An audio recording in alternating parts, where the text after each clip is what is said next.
Olá, bem-vindos de volta! A nossa jornada pelo controle financeiro continua e agora a gente chega no capítulo 5. Esse é um momento super importante, porque é aqui que a gente vai juntar todas as peças que vimos até agora para criar uma ferramenta, olha, poderosíssima, um mapa completo do orçamento mensal. Com ele, a confusão vai embora e a clareza toma conta. Vamos começar? Sabe aquela sensação? O salário cai na conta, a gente vai pagando as coisas e, quando vê, cadê o dinheiro? Parece que ele simplesmente evapora, né? É uma frustração muito comum. O que a gente vai construir a partir de agora é a estrutura exata para dar um nome e um destino para cada real. É para finalmente retomar o controle de vez. E tudo, absolutamente tudo, começa com um princípio fundamental das finanças, a regra de ouro: se pague primeiro. O que isso quer dizer? Que antes de pagar qualquer conta, o primeiríssimo pagamento é para o eu do futuro. E por que isso é tão crucial? Simples, porque o futuro não pode depender do que sobra no fim do mês, ele precisa ser a prioridade. E aplicar essa regra é muito direto, viu? Os primeiros 10% de toda a renda são imediatamente separados. Pensa nisso como um passo inegociável, um combinado com seu futuro. Esse dinheiro vai direto para construir patrimônio, seja para uma reserva de emergência ou para investimentos. É como criar uma barreira que protege os seus objetivos de longo prazo. Vamos usar o exemplo de uma renda de R$ 4.500. O cálculo é bem simples. 10% disso dá R$ 450. Esse valor é a primeira fatia do bolo que a gente separa.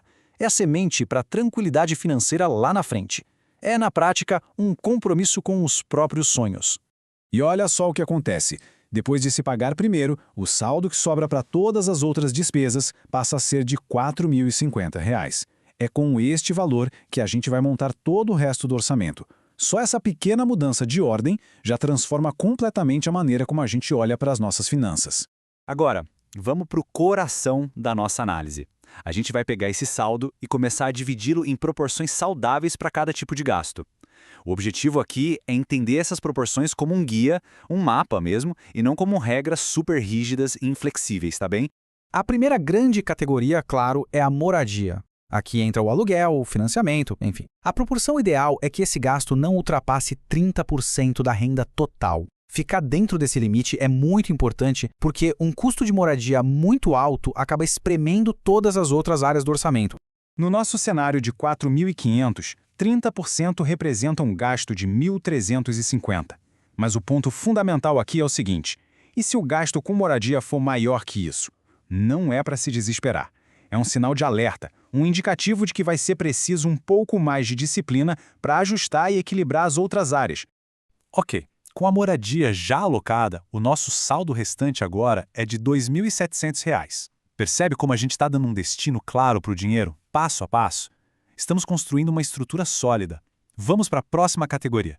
Em seguida, vem as contas básicas: água, luz, internet, gás. Aquelas despesas essenciais do dia a dia, sabe? A diretriz aqui é que elas somem, no máximo, 15% da renda. Elas são vitais, claro, mas também são uma área com um baita potencial de otimização.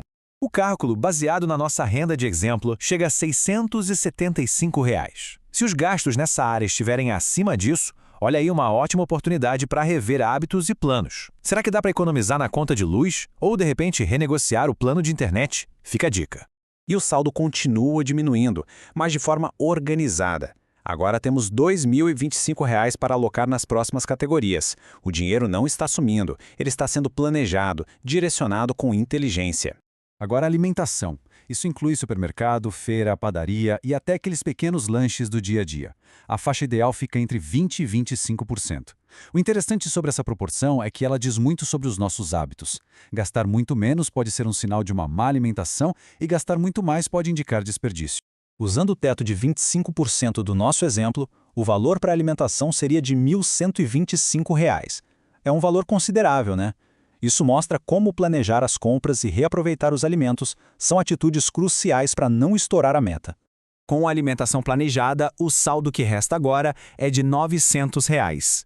A estrutura vai se montando e aquele valor que antes parecia evaporar, agora tem um destino claro e consciente. Estamos chegando no finalzinho da nossa alocação. A próxima categoria é o transporte, que deve consumir cerca de 10% da renda. Isso cobre combustível, transporte público, aplicativos de corrida e até a manutenção do veículo.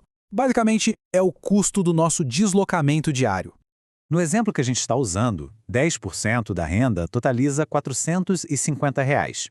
Se os gastos nessa área estiverem acima do planejado, talvez seja a hora de pensar em otimizar rotas ou, quem sabe, usar um transporte alternativo em alguns dias da semana. Bom, depois de cobrir todas as despesas essenciais e a parcela para o futuro, ainda resta uma porção final de R$ 450 para ser direcionada. E o destino desse valor, gente, é puramente estratégico. O que fazer com esses 10% finais? A resposta é estratégica. Se existem dívidas, esse valor é usado para acelerar a quitação delas. Se não há dívidas, excelente. Esse valor pode ser somado aos investimentos, acelerando ainda mais a construção do futuro. E chegamos ao saldo final, zero. Mas não é um zero de quem gastou tudo sem rumo. É um zero totalmente planejado, onde cada centavo dos R$ 4.500 foi direcionado com um propósito. O dinheiro não sumiu, ele foi comandado. Então, vamos resumir rapidinho o que essa visão panorâmica nos ensina. O poder deste exercício está em trazer o controle financeiro para as próprias mãos, transformando aquela ansiedade do fim do mês em ação e planejamento. Os pontos cruciais para levar daqui são: primeiro, o salário não some, ele precisa ser direcionado. Segundo, ter esses limites por categoria impede que uma área canibalize o orçamento da outra, gerando equilíbrio. E terceiro, e talvez o mais importante, se algo sair do ideal, não é para desanimar. Ajustar faz parte do processo de aprendizado. É normal. E agora vem o passo mais importante. É o que transforma todo esse conhecimento em poder de verdade: a aplicação prática. A tarefa proposta no e-book é a ferramenta para trazer essa estrutura toda para a sua própria realidade financeira. Não encare como uma lição de casa, mas sim como o ato de assumir o comando e começar a construir a sua liberdade, passo a passo. E para a gente fechar, uma ideia poderosa para ficar na cabeça. Com esse tipo de controle, a pessoa passa a decidir o destino do próprio dinheiro, em vez de viver só reagindo, só apagando incêndios. A pergunta que fica é: o que seria possível construir se nenhuma energia precisasse ser gasta apagando o próximo incêndio financeiro? Pensa nisso.